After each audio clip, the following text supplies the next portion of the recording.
So yeah, solution is going to add another branch to our stoichiometry tree. We should figure out a way to draw that as a tree, because it's a stoichiometry.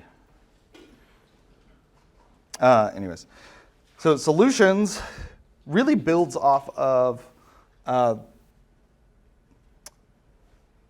last chapter where we talked about intermolecular forces, because things that are polar will be miscible with or mix with things that are nonpolar.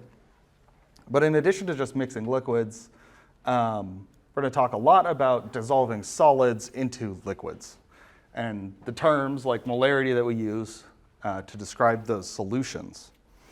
So solution is a homogeneous mixture of two or more substances. Pretty much everything is a solution. They're very common. The ocean is a solution of salt and other things that are dissolved in it. Blood plasma is a solution of several solids. The water that comes, like tap water, is a solution that's got a lot of dissolved minerals in it, which is why we get hard water deposits. Solution can be composed either of a gas in a liquid in a liquid, or a solid and a gas, or other combinations. Most common ones are going to be gases and liquids and liquids and liquids, or solids and solids. So some examples, like a gas-gas solution, air, is mostly oxygen and nitrogen, although there are other gases. Any soda water is a combination of CO2 and water. Vodka is ethanol and water, another solution. Right, seawater. And then for solid solutions, we call these alloys, as two different metals, two or more different metals mixed together.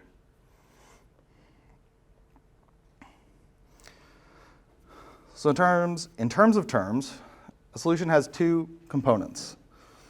The majority component, which is the solvent, and the minority component, which is the solute. So that's sort of the general definition of those. When we have a solid dissolved into a liquid, then the liquid is usually considered the solvent, regardless of the proportions. There's some things like fructose, high fructose corn syrup. It's sugar that's super soluble in water. So you can get more fructose dissolved in water than there is water, which is gross. The most common solutions are those having water as a solvent, called aqueous solutions. So we write like the little AQ next to anything in a chemical reaction. When you see that, that means that it's something dissolved in water. Other solvents are also used, especially to form solutions with nonpolar solutes. Paint thinner, for example.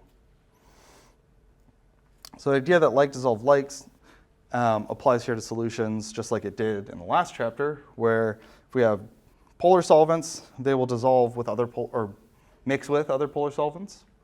And then nonpolar solvents will mix with other nonpolar solvents, but they won't mix with each other.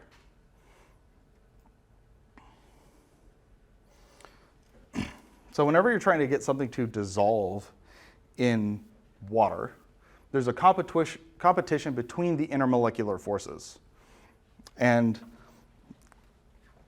it's essentially between the water molecules, almost like a tug of war between the water molecules and the ions trying to hold on to each other, and the water will just attack them and try and tear them apart. So if the intermolecular forces, right, the stickiness between the water molecules and the solute particles is stronger than the solute particles between each other, they will rip that thing apart until it's dissolved into the solution.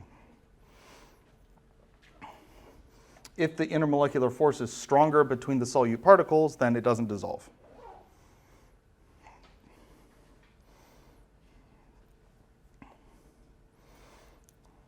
So like we talked about in the last chapter, the water molecules will surround the chlorine.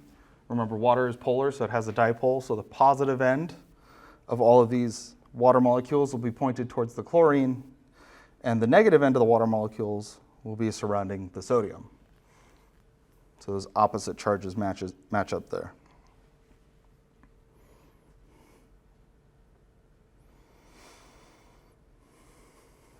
So one of the things that we kind of talked about this when we did net ionic equations or complete ionic equations.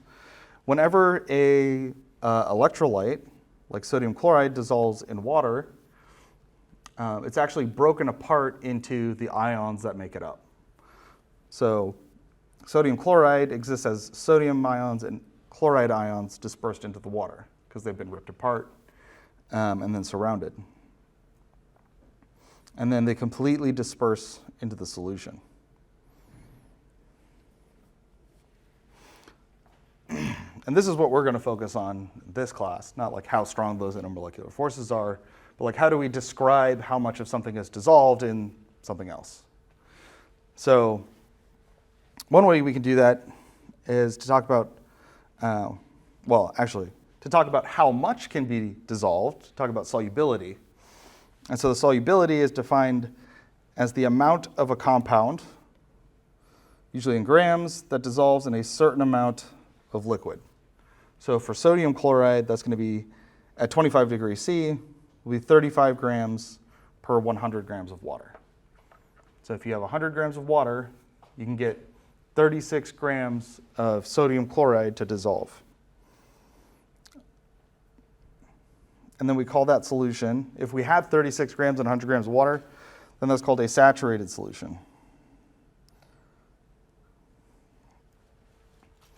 So a saturated solution has as much of the compound as it can hold. Nothing else will dissolve. If you have a saturated solution of sodium chloride and you add more sodium chloride to it, it won't dissolve. It'll stay on the bottom. Maximize the amount that can dissolve. So most of the time our solutions are unsaturated, so they contain less than the maximum. If additional solute is added, then it will dissolve.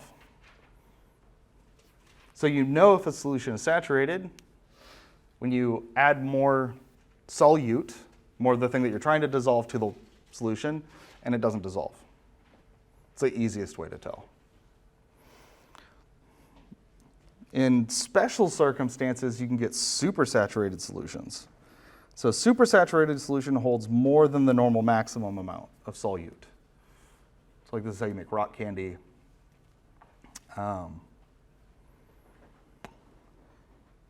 You can also, well, that's how you make rock candy. I was going to say you can also, in this sort of the same idea, super cool things so that they don't freeze. So normally the solute will precipitate from, right? So just like we had precipitation reactions. This is a physical process of precipitation rather than the chemical. But in a supersaturated solution, you have more than that.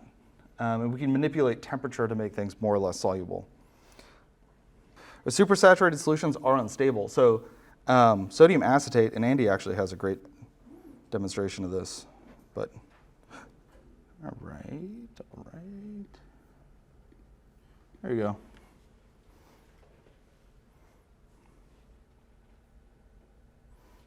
Well, it's super dark, but you can see, so this is the saturated sodium acetate, and then they're adding a crystal there at the top, or into the middle. Oh my God, that's what's going to happen during surgery. And it'll keep going until it fills the whole thing. This is the one that's just the one. Will it break the glass thing? No, it won't break the glass. Yeah, it won't really push out. It's not expanding. The water's being trapped inside of the crystals. Some other ones you can do like this.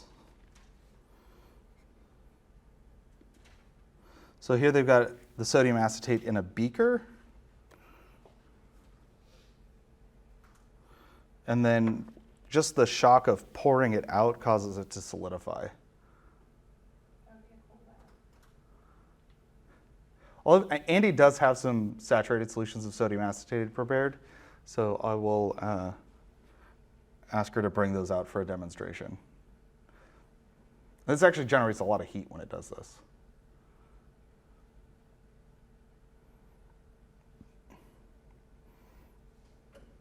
This is also how like stalactites and stalagmites form in caves. Like acid rain or stuff will wash through the water, and if there's enough calcium carbonate, they'll pick that up along the way. And then as they get inside of a cave, there's usually a higher concentration of CO2 in the air, and so it precipitates slowly. Cool. So supersaturated solutions. The solubility rules that we talked about for like precipitation reactions gave us a qualitative way to determine whether or not qualitative way to describe the solubility of different solids. So qualitative meaning you could mix two things together and say, yes, it dissolved, no, it did not. That's a qualitative analysis. Some compounds, like calcium carbonate, are insoluble because the attraction between the ions, like I was saying, is greater than the solute-solvent interactions. Molecular solids can also be soluble in water, depending on whether or not the solid is polar or not. So table sugar, which is polar, will also be soluble in water. Nonpolar solids, such as lard and vegetable shortening, will usually be insoluble. So we talked about how they don't interact with the water because they're nonpolar. They don't have dipole moments. They only have dispersion forces. So electrolyte solutions contain dissolved ions, charged particles, and conduct electricity. So this is things like sodium chloride, well, any ionic compound. Right? So if we have a metal and a nonmetal, and if it dissolves in water, it'll become these dispersed ions in the solution, like the sodium chloride. For non-electrolyte solutions, they're molecules. So they're molecular compounds, polar molecular compounds that dissolve in water. But because they exist as whole molecules and not as charged ions, they don't conduct electricity. So no charges, no electricity. You get to actually do this in today's lab. Take different solutions and stick them into electrodes and see if the light bulb lights up. So it can also have a difference between like strong electrolyte solutions, which would be something like sodium chloride, where the ions completely dissociate. There are also weak electrolyte solutions. So if you only get a little bit of ions, then it only conducts a little bit of electricity. And it kind of works on a spectrum like that. Yeah. So can Gatorade light a light bulb? I was thinking. Yes. Gatorade should be able to light a light bulb. Isn't that? Should go get some Gatorade and then ask Andy if we can put it on the electrodes. I'll bring some on Wednesday. All right. I'll ask Andy today. Okay, so non-electrolyte solutions don't light up the light bulb at all. Solubility also varies with temperature. So to make those supersaturated sodium acetate solutions, or if you've has anybody made rock candy before? I tried to make it for my nephew one time, but they were here for like a week, and I like started it like the day before they were supposed to leave because I didn't know it takes a week or more for those crystals to form. So it takes a long time. But to make, I actually think it's on the next slide or so, but to make that, you just heat up water, and then you dissolve the sugar, because as the temperature increases, you can dissolve more and more sugar. And then when it cools down again, that sugar is no longer soluble. So a lot of things have a temperature dependence on their solubility. That's how they make rock candy, Mm-hmm. round and hardwood, jawbreakers or whatever. That's probably how they make those too. So this is a chart. You will need to know how to read this for the lab this week, but it's just like any other chart. Down here we have the temperature increasing as you go left to right, the solubility increasing starting from the bottom going to the top. So these are the solubility units here are grams of solute per 100 grams of water. So this will work if you have 100 grams of water. Otherwise, you'll need to translate your solution to sort of say, well, what if it was this amount in 100 grams of water instead of 50 grams of water? For example, if you had, say you had 80 or 40 grams of sodium nitrate in 50 grams of water. So sodium nitrate's up here at the top. And you can see that this goes from, starts at like 74, goes up to 80, and then 80 something. But this is grams per 100 grams of water. And this is 40 grams in 50 grams of water. So to make this an equivalent, make these units equivalent, we can take this and multiply the top and the bottom by 2. So 40 grams of sodium nitrate in 50 grams of water is the same as 80 grams, that's an 8, 80 grams NaNO3 in 100 grams H2O. Right, because if you have more water, then you'd have to have more of the sodium nitrate to have the same concentration, the same amount, same relative amount. And so we'd say that this 40 grams and 50 grams of water, if it was at 10 degrees C, then that would be a saturated solution. If we said, well, what if we heat this up to 20 degrees, then this would be unsaturated. It would be below the line of saturation. So if you're on the line, you're saturated. If you're below the line, you're undersaturated. Or unsaturated. If you're above the line, you'd be supersaturated. And then you could do calculations with these. Let me just double check. Okay. Let's do one of these. Let's do a problem with these. Because this does come up. This is most of the critical thinking questions are like this. Which there's no reason that you can't do the critical thinking questions ahead of time. Okay, so let's say we have, and let me pick some convenient numbers here. Let's say we have 70 grams of potassium chlorate per 100 grams of water. Let's say that's at, not 70, sorry. What is that, 30? 30 grams of potassium chlorate at 70 degrees C. So is that supersaturated, saturated, unsaturated?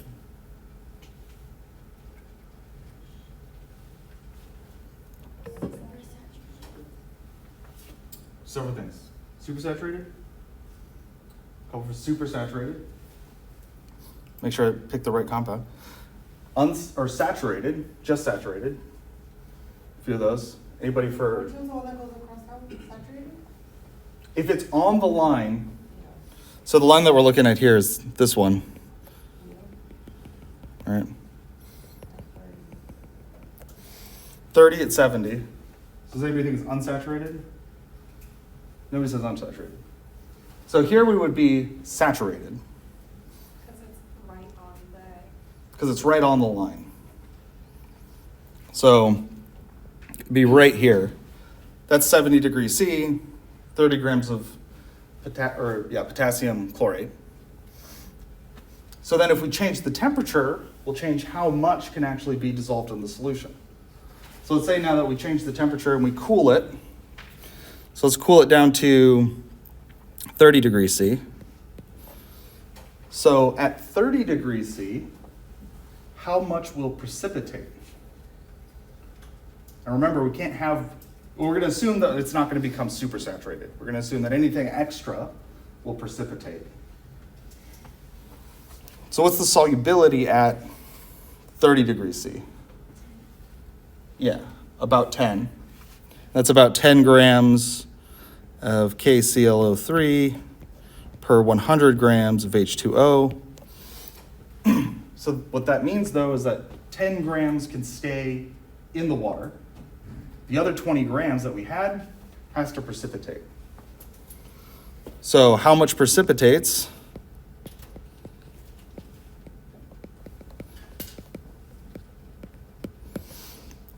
Would be 20 grams KClO3.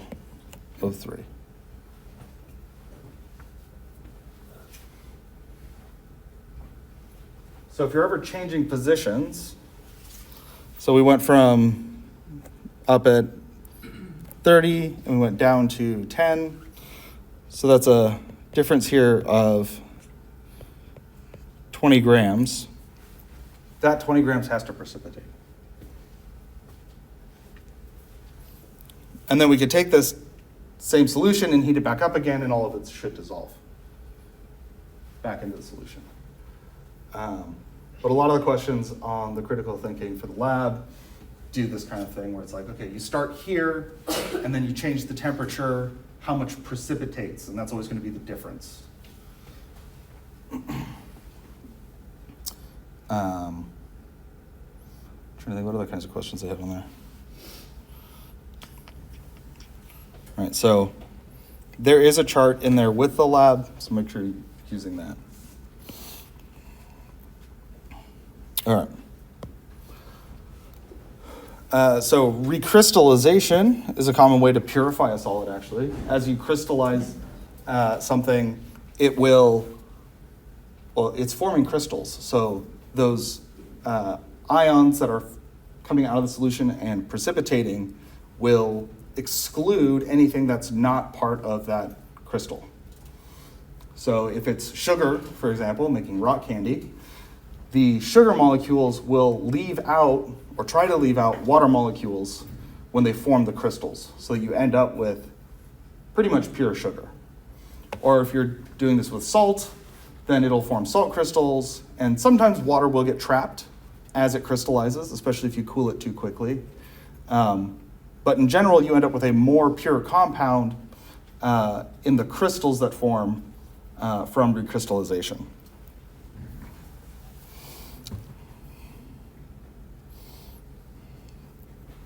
There's the rock candy. So recrystallization can be used to make rock candy. Prepare a saturated solution of sucrose at an elevated temperature, dangle a string in the solution, and leave it to cool and stand for several days. As the solution cools, it'll become supersaturated. Sugar crystals will slowly grow on the string. If you ever had any doubts about how much sugar can be dissolved in water, this is a great experiment to do. It's a lot of sugar. If you have, if you have even just like 4 cups of water, you can dissolve almost as much sugar in it. And then high fructose corn syrup, even more so. That's why they use high fructose corn syrup in sodas, so they can fit more sugar. All right, so solids dissolving into liquids is not the only solution that we have, though. We can also have gases dissolved into liquids. So soda is an example of that, where carbon dioxide has been dissolved into water. And most liquids actually exposed to the air contain some dissolved gases. So lake water and seawater contain a small amount of dissolved oxygen, and that's what the fish and other aquatic life actually lives off of, is that dissolved oxygen. Our blood contains dissolved nitrogen, oxygen, and carbon dioxide, and even tap water contains dissolved atmospheric gases. Actually, when you're boiling water, the first bubbles that you see are those dissolved gases coming out of the solution.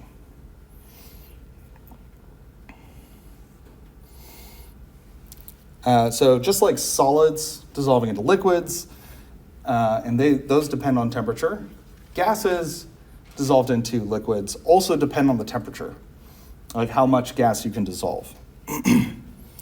So the solubility of gases in liquids decreases with increasing temperature. So it's the opposite of solids and liquids. Right? Solids and liquids, as you increase the temperature, you can dissolve more. As you increase the temperature of gases and liquids, less is able to dissolve. And warm soda fizzes more than cold soda because the solubility of the dissolved carbon dioxide decreases with increasing temperature. The way that I think about this and the way that this makes sense is as you get, for solids dissolving into a liquid, if you're increasing the temperature, the solid is becoming more like the liquid, right, as it gets closer to its own melting point. And then for gases, you have to decrease the temperature of the gas to get it to dissolve in the liquid, again, trying to get it closer to being a liquid. If you're increasing the temperature of a liquid, then you get less gas dissolved because the water itself was getting more to be like a gas.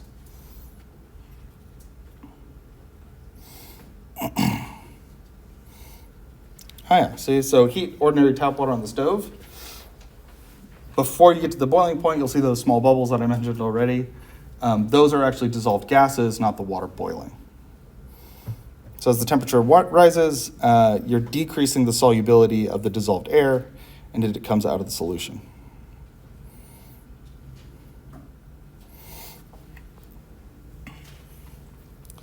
The solubility of gases also depends on the pressure.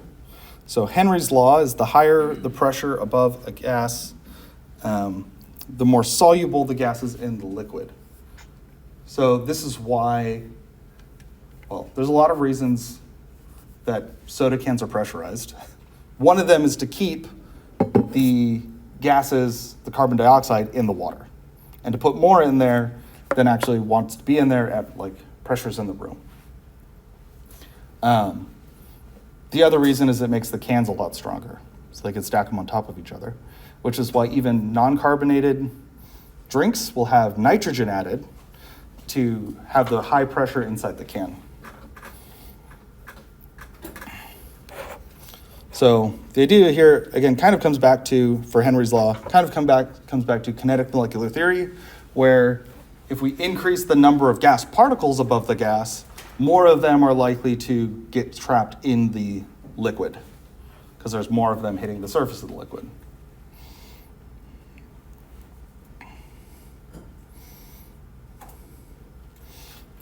So soda cans pop and fizz because they're full of carbon dioxide.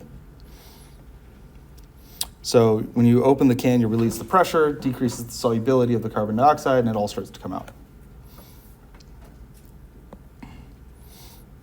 Also, a soda stream kind of does the opposite sort of thing. And you attach it to, you attach the bottle with the liquid inside, like water or whatever, turn the soda stream on, it adds a really high pressure of CO2 into the bottle. And that high pressure of CO2 forces it to dissolve into the water, and then you get carbonated water at home.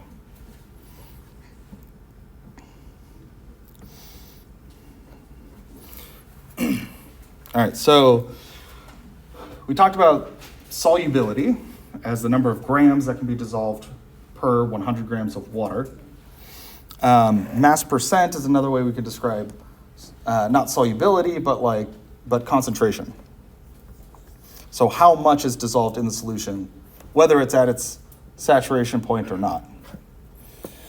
And this is always per 100 grams of solution. So a solution with a concentration of 14% by mass contains 14 grams of solute per 100 grams of solvent. So to calculate mass percent, you take the mass of the solute and then you divide it by the mass of the solute plus the mass of the solvent. So the two things together.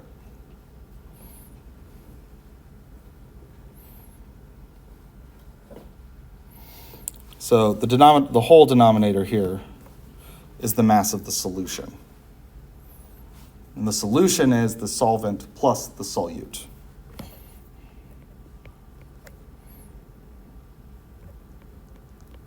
Solvent plus solute.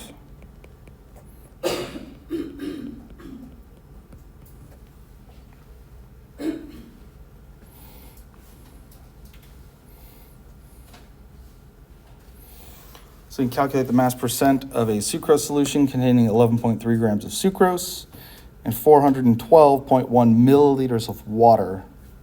Ah, yes, and here density is going to come back. So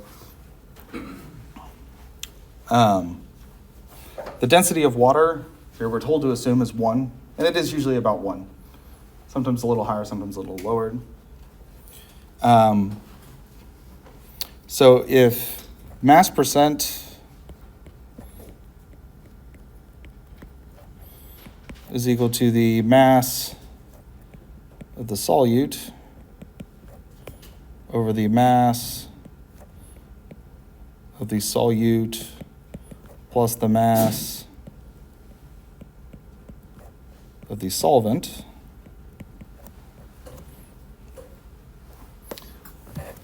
then our solute is 11.3 grams of sucrose.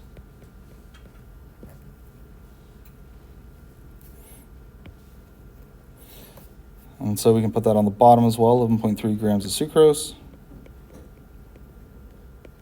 And then we're going to add that to the mass of the water. So we have 412.1 milliliters of water. We're given the density as just 1. So 1 gram per milliliter. So we can write that math out, even though, right, it's 1 to 1. So this is going to equal 412.1 grams of H2O.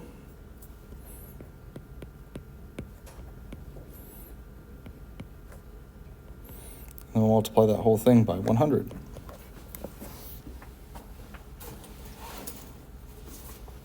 This is another place where order of operations is super important. So that when you're adding two things you're adding anything on either side of a division, you need to use parentheses to tell your calculator to do the addition first and then do the division. So on your calculator, that would look like 11.3, it's 11.3 plus, and then in parentheses, divided by 11.3 plus 412.1, and then you can say times 100.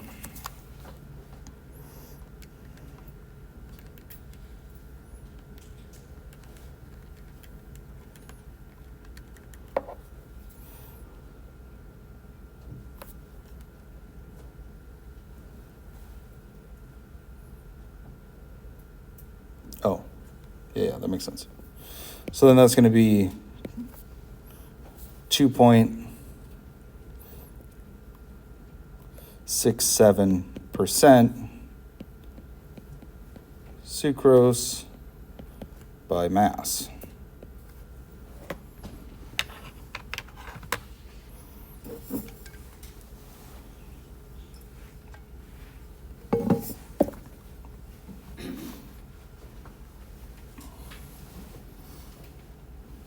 Okay.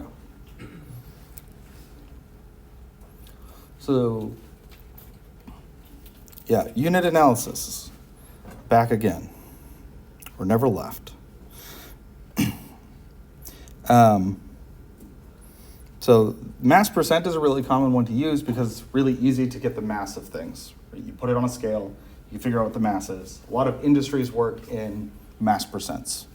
If you're doing agricultural chemicals, it's a mass percent for the most part, because it's easy to mix, easy to measure. Other units that are used, parts per 100, parts per million, or parts per billion. It's the number of grams of solute per 1 million grams of solution, or per 1 billion grams of solution, or in the case of parts per 100 is the same as percent, parts per 100 grams of solution. A lot of times, like pesticides on food are talked about in parts per billion or parts per trillion. They're really very tiny quantities. 1 gram if it's 1 part per billion, that's 1 gram in 1 billion grams. So everything we're talking about usually it's soluble in water, that's all we're talking about, right? Everything water-based. Yeah. In this class, and in most of general chemistry and stuff, it's how much stuff you can dissolve in water. So that's probably why our body's made of more water, right? Because our body uses water. Eat and everything can become soluble and disperse itself. Yep. Get itself into the water, or otherwise digest it to become soluble in water.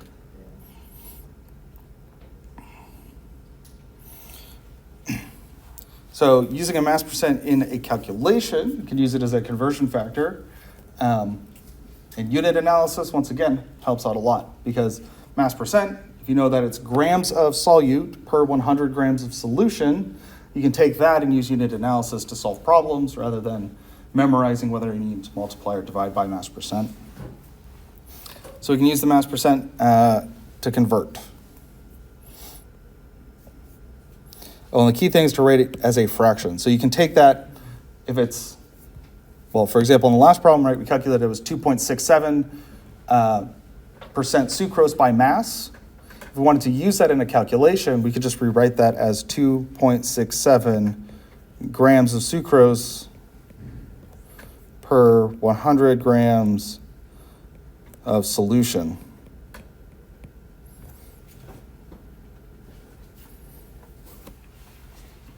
And then we could multiply, say, okay, we've got 50 grams of that sucrose solution. So we could say something like 50 grams of solution times 2.67 grams per 100 gram. And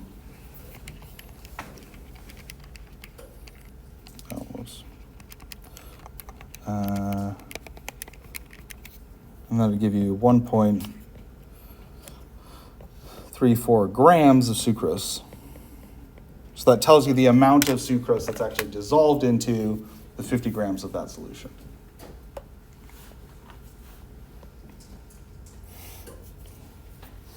So if you've got a soft drink, a soda, 355 milliliters of a soda containing 11.5% sucrose, it's assumed here by mass. Assume the density is 1.04 grams per milliliter. So again, I think one of the things that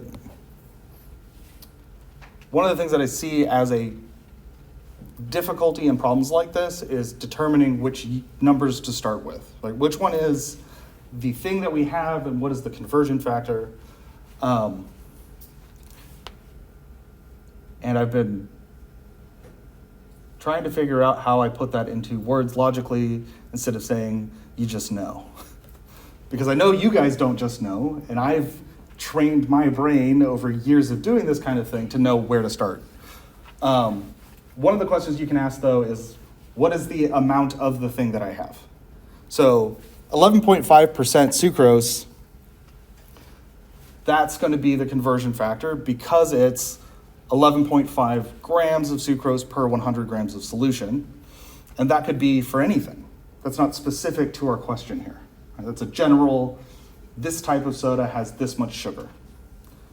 The only thing that's specific to our question is that we have one can of that soda, 355 milliliters. And since also that can't be used really as a conversion factor, that's also going to be where we're starting. So if we pick that 355 milliliters,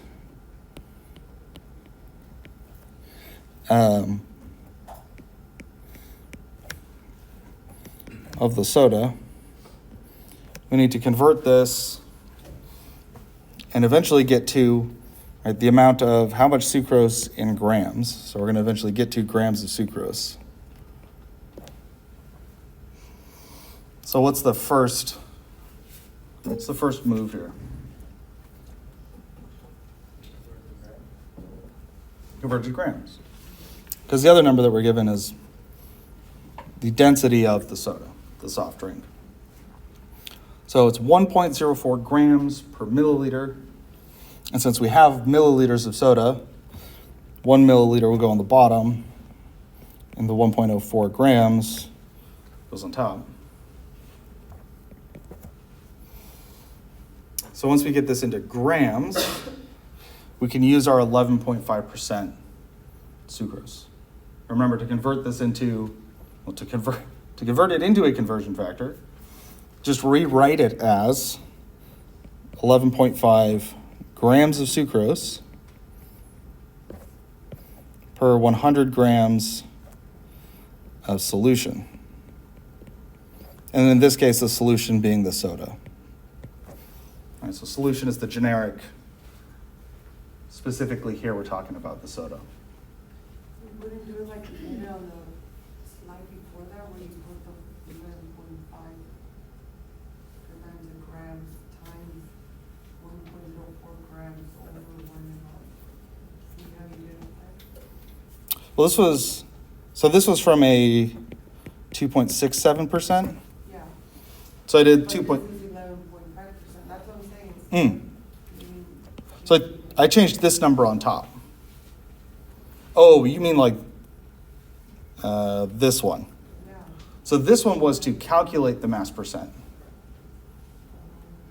So here we already have the mass percent. So if we didn't have the mass percent, then we would need to calculate it. Like we did there. But when you have the mass percent already and you're wanting to convert between an amount of solution and the amount of solute, then you just rewrite the percentage over 100 in grams. And so now this will solve to give us the correct units. So we can take the 355 times 1.04 times 11.5 and then divide by 100 to get 42.5 grams of sucrose.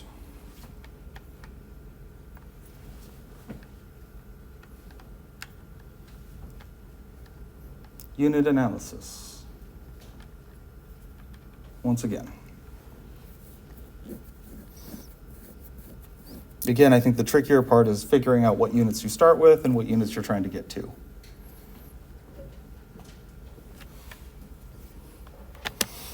Okay, so in a lot of industries, mass percent is used. In chemistry, and this is why it's going to be on the exam, molarity is what we use more than mass percent. Because molarity is defined as the number of moles of solute per liter of solution. So moles of solute, liters of solution. And just like, I don't know if I've explicitly said this in this class, but you should write this roadmap for stoichiometry on everything. Like if you get an assignment, you see, oh, it's going to be stoichiometry, write that out first. The more times you write that down, the better you're going to remember it, and eventually you'll write it down, but you won't need to look at it because you'll already know what the individual steps are. And then if you ever doubt yourself on what step to do next, you can go back and refer to it. So just like that for stoichiometry, always write down this for molarity because it's very easy to forget, and I say this from personal experience, that molarity is moles per liter. And that makes it a conversion factor. So if you have the moles of something, and you know the molarity, you can calculate the liters. Oh, I should put, well, I guess moles is here. So if you have the molarity and the volume of something, you can calculate how many moles there are.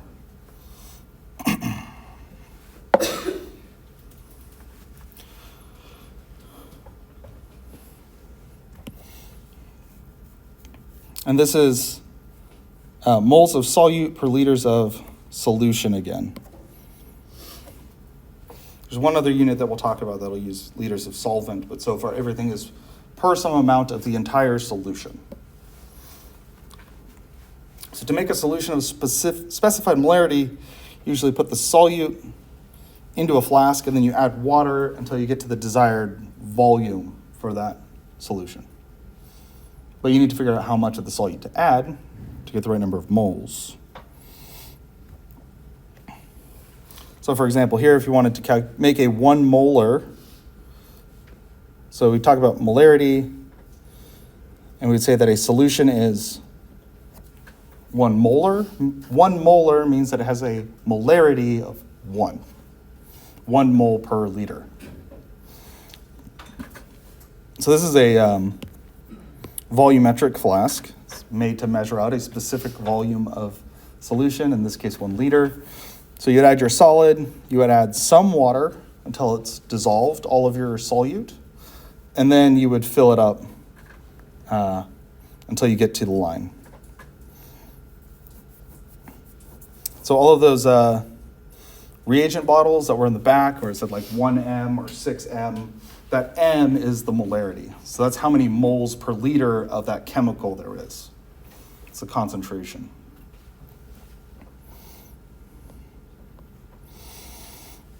So for calculating molarity, we're going to have to use molar mass. Because molarity,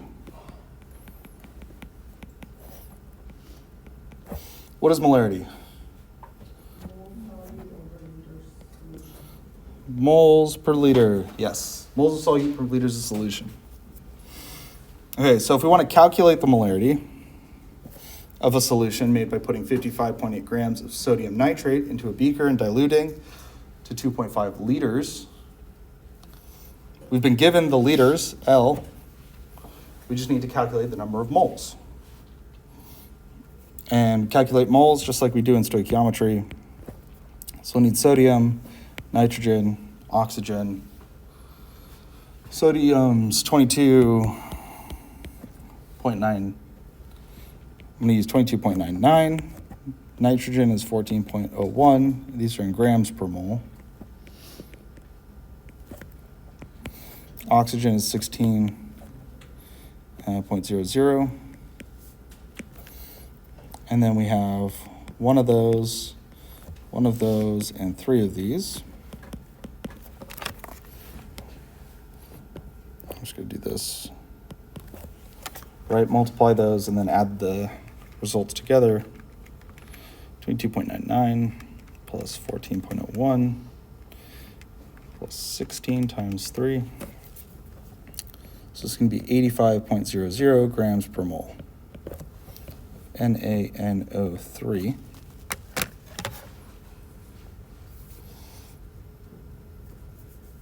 So if I want to figure out the molarity of sodium nitrate, specifically of 55.8 grams of sodium nitrate dissolved in 2.5 liters of water. So we need the moles of sodium nitrate. So take 55.8 grams of sodium nitrate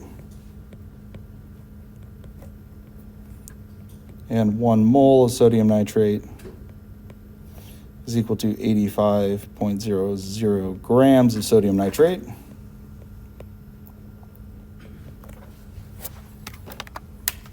Find the number of moles.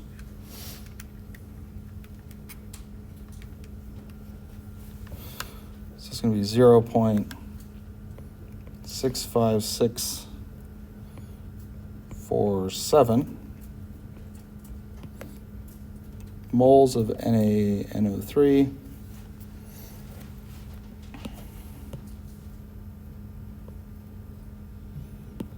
Over a bit. And for any calculation that you do, remember you don't round until you get to a final answer. So use at least 5 significant, I hesitate to say 5 significant figures, but make sure that you use 5 significant figures for all your calculations. And then at the end, figure out how many you should keep, right? Whether it's 5 or 3 or 2. So I'm going to start doing that more on slides.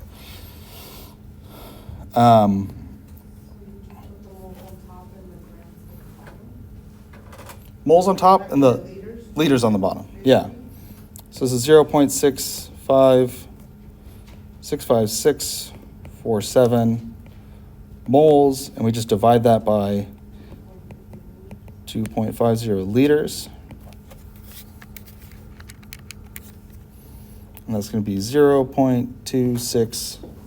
So now we figure out, okay, we need 3 sig figs because 55.8 and 2.50. And so this is going to be 2.6 or 0.263 molar NaNO3. I'm just going to rewrite that. 0.263 molar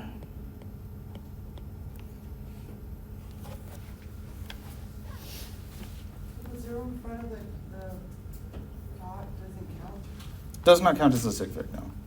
I always include it so that it's more clear that it's a decimal. Because sometimes if there's just that really small decimal, it's easy to miss. Are there problems No. No.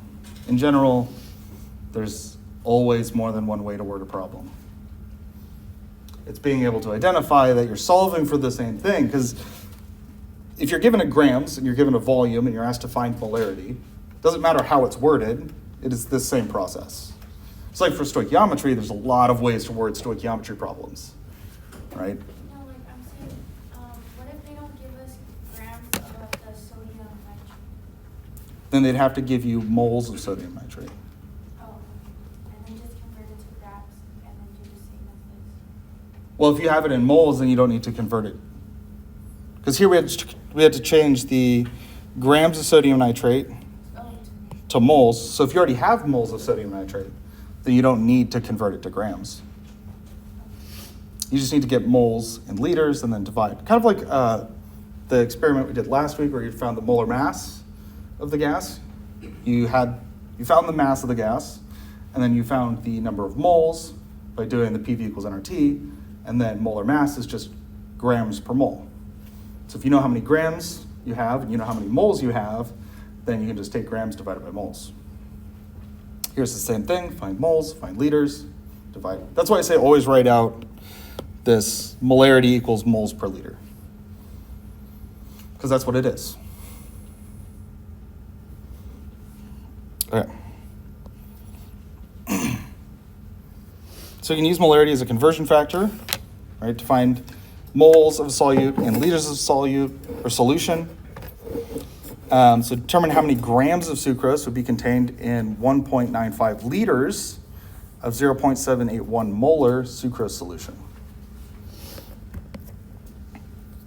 So this would be, right, molar. So molarity is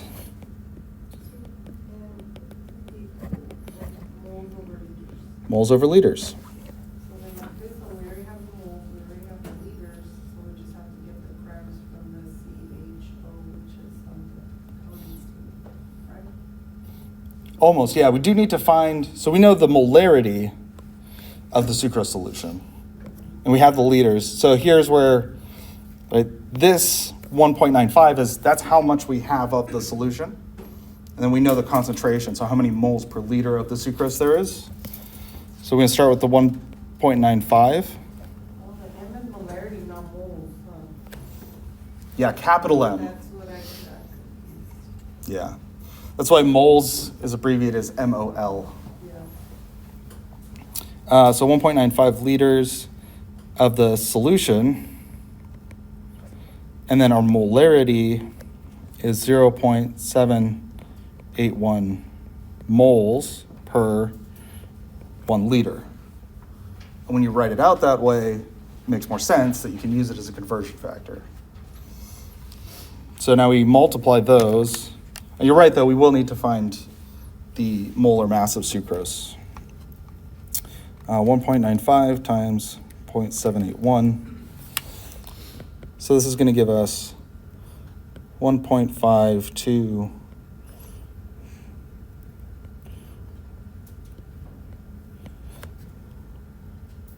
1.5230 because I'm rounding at 5 sig figs.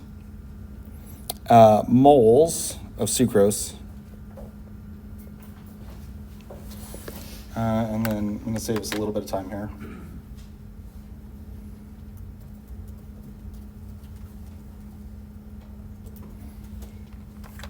Molar mass of sucrose, which you could calculate from all the carbons, hydrogens, and oxygens,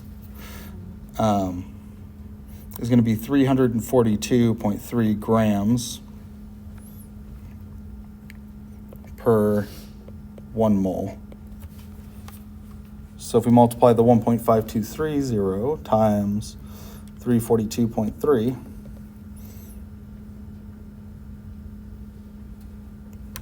that's a lot of sugar. That's 521 grams of sucrose. Let's rewrite this.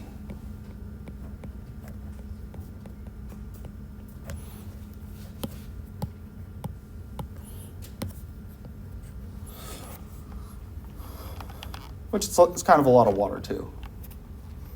A lot of solution.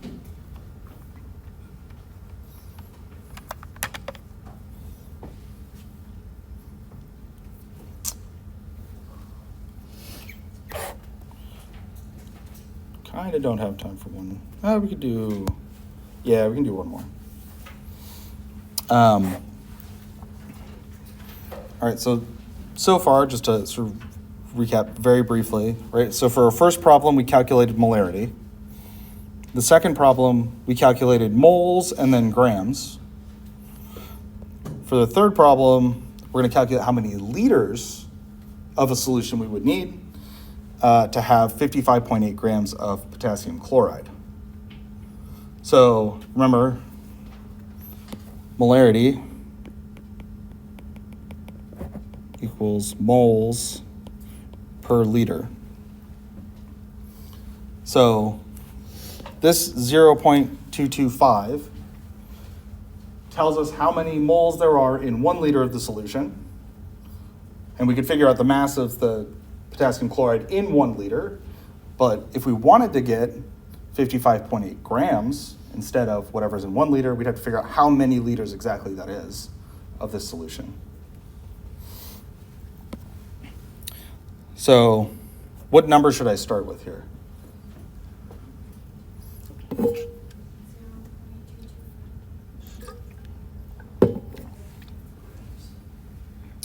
So 0.225 is the concentration, which is a conversion factor. But the amount that we're looking for, or the amount that we want to start with, is the 55.8 grams. Because that's a set amount. The 0.225 molar is a general for this amount of solution. The specific number we have for our purposes is 55.8 grams. And we're supposed to change the grams into moles. So 55.8 grams of potassium chloride, and we'll need to convert that into moles because molarity is moles per liter. And we can use that, if we have moles, to find the number of liters of solution. So potassium is 39.09. Should probably use 1L, but 0.9 plus chlorine is 35.45. Yeah. So the molar mass is 74.54. For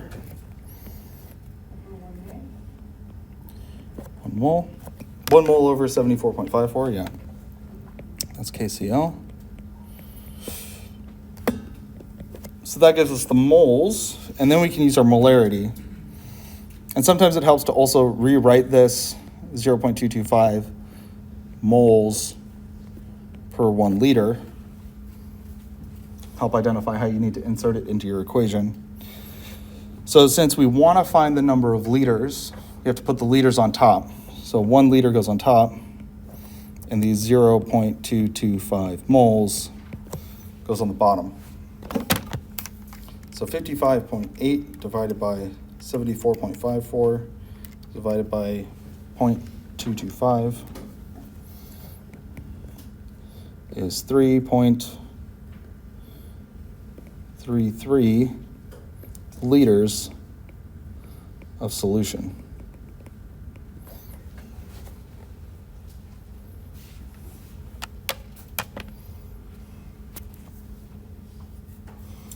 So molarity is a conversion factor. Sometimes we want to solve and find what that conversion factor is. Other times we need to use it to find the moles or the liters.